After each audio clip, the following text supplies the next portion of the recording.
Kia ora, Aotearoa, Lewis Ferris here with a quick severe weather update. Now, if I hit the clicker, we can see plenty of moisture being dragged down from the north. A lot of rain has fallen and is to fall over the next sort of 24 to 36 hours. Huge amounts of cloud as well, basically covering the entire country. Taking a brief look here now at what we have in terms of severe weather warnings and watches. Plenty of heavy rain areas. Do have a few wind ones. Chatham Islands looks like it's going to get some quite gusty winds.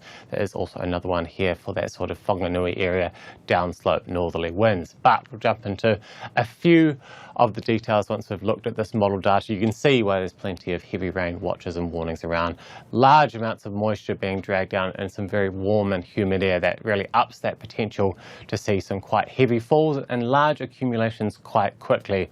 There's also these fronts involved, and we can see by the end of Friday a lot of that moisture has moved into those northeastern parts of the North Island. We do have cool air moving up the South Island.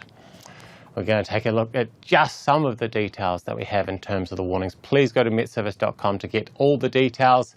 This is just a quick overview. So we do have quite a lot of rain still to fall in those most northwestern parts of the South Island. That is kind of the Warri area where we're seeing more than a month's worth of rainfall in around that 24-hour period. We're going to expect those rivers to rise very rapidly through Thursday afternoon today, overnight into Friday. That is the Warri period, but it's not just there that's getting heavy rain, it's all the way down the west coast as well and making it over into the Marlborough region. And there is this area in here where we do just have that heavy rain watch.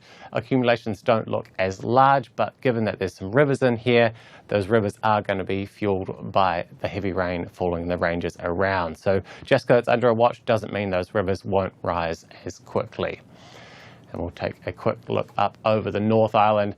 Very similar story, heavy rain on the way. It does look like Northland will be the first one to be affected. It's kind of now it's starting to tick up some rainfall, but it's the heavy rain warning through until 1 p.m. on Friday, around 150 to 200 millimetres of rain. So again, looking at more than a normal month's worth of rain falling in a relatively short period.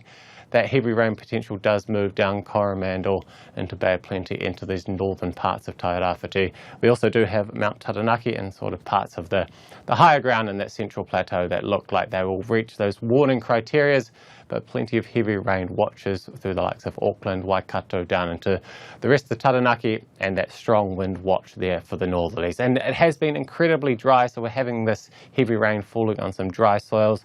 Will be good for some people, but it will also bring about some impacts. We might see some of that soil moving around, surface flooding. There could be the rivers are going to rise with that rain falling into them. And then we also do have the Tararua Range picking up a bunch of rain from late on Thursday through into Friday evening, around 90 to 120 millimetres of rain. So that is a brief overview.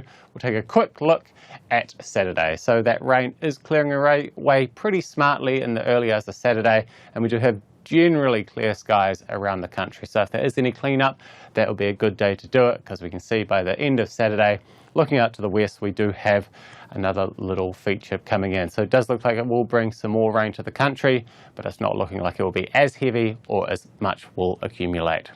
And I do say go to MetService.com, check all the details, because this was just a quick overview.